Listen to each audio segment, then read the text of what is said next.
শাসন হয়ে গেল।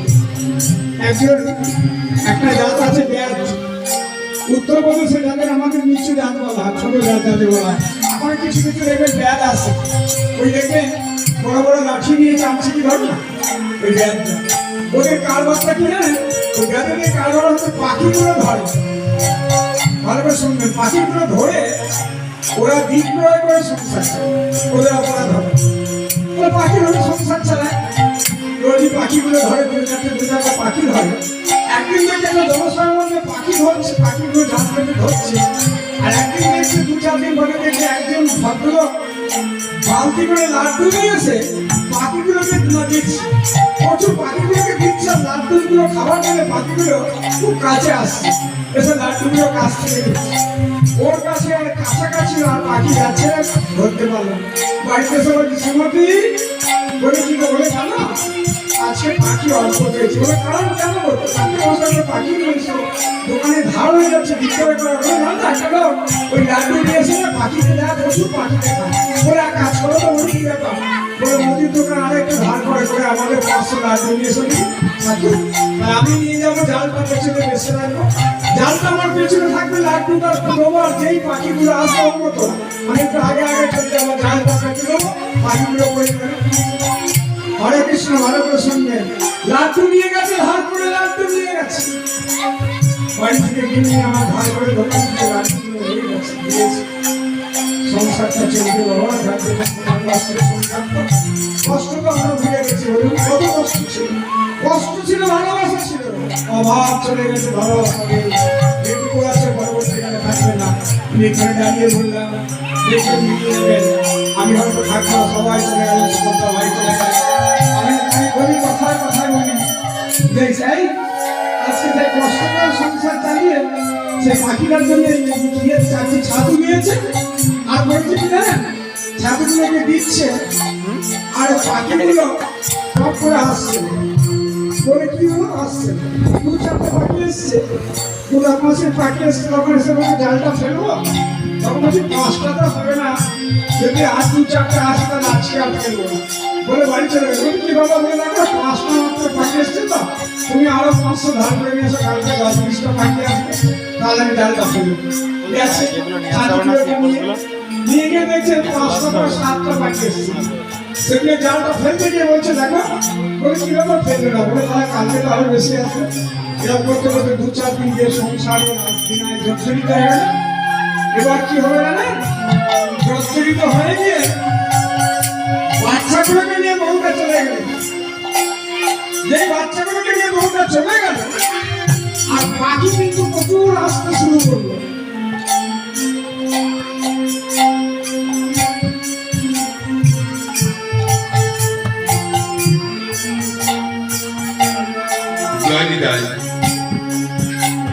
আমরা মায়া বসে গেল গায়ে, সারা শরীরে পাখিগুলো আসতে শুরু করলো। তখন আর সংসার চলে গেল, কিন্তু পাখিগুলো আর ধরতে পারলো না, মায়া বসে গেল। এইদিকে আমরা শ্রদ্ধার ভক্তিটা আলাদা, যেটা আমরা ভগবানের নাম করি, আমাদের কাছে ভগবান কাছে হয়ে যাবে। বলে ভক্ত থেকে ভগবান বড়, ভক্ত বলে ভগবানের থেকে। তাই আজকে আমাদের এই মহাপুরুষ সিদ্ধান্ত দিলে উনি যদি হরিনাম সারাক্ষণ করছিলেন, তাই একদিন প্রবাসী অদ্বৈত মন্দিরে বসে গেল সচিবের নাম নিত্যানন্দ পরিসঙ্গে অদ্বৈত বসে আনন্দ মৎস্যদের করতে দিয়েছে। এই নিত্যানন্দ মহাপ্রভু, বৈরাগ্য মহাপ্রভু আমার কৃষ্ণ, আমাদের বৃন্দাবনে যিনি আমার কৃষ্ণ ছিলেন, সেই অন্তরতে কৃষ্ণ কালী ভাব, আমাদের কালো ভাবটাকে লুকায় রেখে রাধাকান্তি ভাব উদয় হয়ে গৌরে একমাত্র রাধারানী মনোবাঞ্ছা পূর্ণ করার জন্য, এই পরিহত বিদ্যা উদ্ধার করার জন্য তারে তারে নাম দিলেন। তাই মহাপ্রভু আমার তাই বললেন, যিনি আমাদের কৃষ্ণ ছিলেন ব্রহ্মসূত্র হরি, তিনি আমার নদিয়ায় হলেন শচীমাতার গৌরহরি, আর গৌরাম নিতাই যিনি ক্রেতাদের রক্ষণ ছিলেন। তাই বললেন আমাদের মহাপ্রভু 48 বছর বয়সে যখন প্রকট হয়ে চলে গেলেন, তখন নিত্যানন্দ মহাপ্রভুকে নামের দায়িত্ব দিয়ে দিলেন। এই আমরা জয় নিতাই বলি, নিতাই আমাদের হৃদয় আছে, আর নিতাই ছাড়া আমাদের কোনো গতি নেই। নিতাই আমাদের নিত্য আনন্দ প্রদান করতে গৌরহরিকে দেয় নিত্যানন্দ, আর সকলের দায়িত্ব তিনি নেয় বলি এই নিতাই বললে গৌর করে গৌরহরি। তাই একটা জায়গায় বলরাম দাস স্মরণ দিলেন, জ্ঞানদাস বললেন গৌরহরিকে কত সুন্দর কথা, আর হরিনাম করলে কি হবে, হরিনামের উদ্ধার কেমন, কত সুন্দর জ্ঞানদাস একটা বরণ দিলেন। এই পদটাকে তারপরে আমি অধিবাসী পদটা রাখছি বলেন কেমন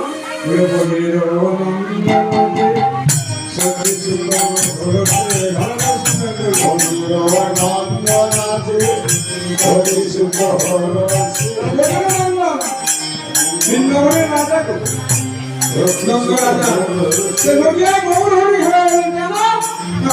মানুষকে কানে ঘরে জানে মনে কিছু করবেন না, ব্রাহ্মণ খায় তো সব ওই মানুষগুলোর জন্য ভগবান আছে, কাদের জন্য আছে জানেন, আরো কাদের জন্য যারা পিছিয়ে পড়া মানুষ, যে মানুষগুলোকে একটা ব্রাহ্মণ সমাজ মুক্তির জন্য মন্দিরে গঙ্গা স্নান করতে গেলে ছুটেন না, ঘাটের দিকে যেতেন না, মহাপ্রবেশ সংস্কার হয়ে গেল। আজকে মহাপ্রবেশ তাই বললেন ভোজনের নন্দন নিয়ে সতী সুখ গৌর হরি এলেন, কৃষ্ণ বুঝতে পারলেন যে মানুষের জন্মগ্রহণ করে আমি মানুষের কাছে গিয়ে তাই বলেন ভোজের নন্দন।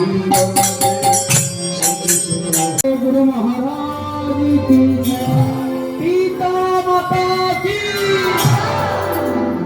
শেষেরটা যেন একটু জোরে হয়, বুঝেছেন, বাকিগুলো ভিড়ে হলেও ক্ষতি নেই, শেষেরটা যেন একটু প্রাণ থেকে হয়, একেবারে মন থেকে। পিতা মাতা কি। কারণ ভারতীয় দর্শনে বলা হচ্ছে সবার উপরে বাবা মা, বুঝেছেন, আমার মতো বোকা মানুষের কথা নয়। ভারতীয় দর্শনে বলা হচ্ছে পিতৃদেব ভব মাতৃদেব ভব, বাবা মা ভগবানের সমান, আগে তাদের সেবা করবো, সবার উপরে বাবা মা। কথা বলা ভগবান দেখতে চাও, বলে দিয়ে কথা বলা ভগবান দেখতে গেলে প্রত্যেকের বাড়িতে বাড়িতে আছে কথা বলা ভগবান, বাবা এবং মা সবার পিতৃদেব ভব মাতৃদেব। দ্বিতীয় ধাপে আচার্য দেব ভব, শ্রী গুরুদেব ভগবানের সমান। আমরা কিছু বোকা শিষ্য আছি, বুঝেছেন, বোকা শিষ্য, মা বাবাকে খেতে দিই না, দেখি না, কিন্তু গুরুদেবের একটা বড় মতো চিত্রপট বাড়িতে লাগিয়ে রেখেছি, রোজ ঘুরতে রাখছি, তাদের দ্বারা কিচ্ছু হবে না। মনে রাখবেন, মা বাবাকে ফাঁকি নিয়ে যদি ভাবি গুরুকে ওই রূপটাকে দেখিয়ে আমি উত্তরে যাব, তাহলে রক্ষা করার কেউ নেই। কারণ ভারতবর্ষের বুকে যতজন অবতার এসেছেন, যতজন মহাপুরুষ এসেছেন, কেউ কিন্তু নিজের মা বাবাকে কোনোদিন অবজ্ঞা করেননি। শ্রীরামকৃষ্ণ পরমহংসদেবকে দেখুন, ওমাইরা রামকৃষ্ণ ঠাকুর সবাই জানেন তো, এই রামকৃষ্ণ ঠাকুর এত বড় মাতৃভক্ত ছিলেন, তোতাপুরীর নিকট থেকে সন্ন্যাস বলতে দীক্ষা গ্রহণ করেছিলেন, কিন্তু মা বারণ করেছিলেন বলে জীবনে কোনোদিন গেরুয়া বসন করলেন না। সারা জীবন করে কাটিয়ে দিয়েছেন, শুধু মা বারণ করেছিলেন বলে। তারই যোগ্যোত্তরসূরি বিবেকানন্দকে লক্ষ্য করে দেখুন, বিবেকানন্দ প্রতি মাসে চাল ডাল বেচে একটা টাকা নিজের মাকে পাঠিয়ে দিতেন, প্রতি মাসে চাল ডাল বেচে একটা টাকা নিজের মাকে পাঠিয়ে দিতেন। বড়নগরের মানুষজন শুনে বলেছিল যত সব ধান্দাবাজির দল সন্ন্যাসী হইলো মাকে টাকা পাঠায়, এটা কেমন সন্ন্যাসী? দেখো যত সব ধান্দাবাজির দল সন্ন্যাসী হয়েও মাকে টাকা পাঠায়। তখন বিবেকানন্দ বলেছিলেন সন্ন্যাসী হয়েছি বলে তো আর হৃৎপিণ্ড বাইরে বার করে রাখিনি, সন্ন্যাসী হয়েছি বলে তো আর হৃৎপিণ্ড বাইরে বার করে রাখিনি। আমার মা আমার হৃৎপিণ্ডের সমান, হৃৎপিণ্ড সুস্থ থাকলে যেমন দেহ সুস্থ থাকে, আমার মা সুস্থ থাকলে আমার ভজনাটাও সুস্থ হবে। বিবেকানন্দের পরেও গৌরাঙ্গ শিক্ষককে তাকিয়ে দেখুন, গৌরহরি, এই যে দিন রাত্রি আমরা জয় নিতাই জয় গৌর বলি, এই গৌরহরি কত বড় মাতৃভক্ত ছিলেন। সন্ন্যাসের পর তার মনের ইচ্ছা ছিল আমি বৃন্দাবন চলে যাব, কিন্তু সচী মাতা বারণ করলেন, গৌরহরি মাই, যতদিন তুমি বুড়ি মাটা বেঁচে আছে ততদিন তুই বৃন্দাবন চলে যাস না, বৃন্দাবন তো বহু দূরের পর, ততদিন তুই শ্রীক্ষেত্র নীলাচল তুমি ধামে গিয়ে থাক। যার জন্য সবার উপরে মা বাবা, দ্বিতীয় ধাপে শ্রী গুরুদেব, তৃতীয় ধাপে অতিথি দেব ভব, অতিথিরাও ভগবানের সমান তাদের সেবা করে। সনাতন সংস্কৃতি ছাড়া অন্য কোনো সংস্কৃতিতে এত সুন্দর কথা বলেছে? একমাত্র ভারতীয় সনাতন সংস্কৃতির মধ্যে রয়েছে, যেখানে বসুধৈবং কুটুম্বকম, গোটা জগতে বিশ্ব ব্রহ্মাণ্ডের যত জীবকুল আছে সবাই আমার আত্মীয়। এই শিক্ষা দেয় একমাত্র সনাতন সংস্কৃতির মনে। আজকে আমরা যে লীলা স্মরণ করবো ভক্তমন্ডলী, লীলা কি কোন লীলা? একজন ভক্তের জীবনী কথা শুনবো, যে ভক্তটি সম্পর্কে মহাপ্রভুর গুরুদেবেরও গুরুদেব, মহাপ্রভুর গুরুদেবেরও গুরুদেব। তার নাম কি? মহাপ্রভুর যিনি শ্রী গুরুদেব ছিলেন তার নাম ঈশ্বর পুরী গোস্বামী। মন্দির শুনে রাখবেন, মহাপ্রভুর যিনি গুরুদেব ছিলেন তার নাম ঈশ্বর পুরী গোস্বামী। তার যিনি শ্রী গুরুদেব ছিলেন তার নাম শ্রীপাদ মাধবেন্দ্র পুরী গোস্বামী। মহাপ্রভু গুরুর গুরু, তার জীবনী কথা আজকে আমরা প্রাণ করে আস্বাদন করবো। তার জীবনী কথা বলছেন কে? মহাপ্রভুই বলছেন সাক্ষাৎ তার পরম গুরুদেবের জীবনী কথা। কি করে বলছেন? কোথায় বলছেন? উড়িষ্যা জেলার একটি জায়গায় বসে বসে বলছেন। জায়গাটি কোন জায়গায় একটু পরে আমরা শুনবো। ভক্তমণ্ডলী, আপনারা প্রত্যেকেই জানেন মহাপ্রভু 48 বছর পূর্ব থেকে আমাদের মাঝে লীলাবিলাস করেছেন। এই 48টা বছরের মধ্যে প্রথম 24টা বছর কাটিয়েছেন নদীয়া নবদ্বীপে। 24 বছর, 24 বছর বয়সে সন্ন্যাস মন্ত্রে দীক্ষা গ্রহণ করলেন। কোথায়? কাটোয়া কাঞ্চননগরের কেশব ভারতীর নিকট হতে। দেখো, মহাপ্রভু সন্ন্যাসের আগে তার তো এই কেশমন্ডল গুচ্ছ সব ছিল না। তখন আলু লাইত একেবারে চুল, কোচকাটা চুল মহাপ্রভু, আর ওই রকমের সাজগোজ করতেন। মহাপ্রভুকে নদিয়া নগরী যে জন দর্শন করতেন তারা কি বলতেন জানেন? আমি গৌর রত। তবে বিখ্যাত পথ দেখুন। ও মায়েরা, এখনকার দিনে কীর্তন বড় হালকা হয়ে যাচ্ছে তো দিনে দিনে। মনে রাখবেন যে কীর্তন এখনকার দিনে কে আমি রে কোথায় ছিল জব গিয়েছে না কীর্তনে। তোমরা যদি একটু তুমি যায় রাখাল রাজা বলে দে না, কীর্তনে গিয়েছে না শুনেনি? এগুলো কীর্তনের কোনো জায়গার অংশ নেই। কীর্তনের মূল সম্পত্তি হচ্ছে পদাবলী।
ভালোবেসে তোমার হলো যে বদনাম, ভালোবাসার জন্য পেলে কোনো কিনে না। ও রাধে, ও রাধে, ও রাধে, ও রাধে। জানবাসীতে যমুনার জল যেন পড়ে যায়, জানবাসীতে যমুনার জল যেন পড়ে যায়। পাশে রাধা রাধা ঘরে থাকা রাত, ও রাধে, ও রাধে, ও রাধে, ও রাধে।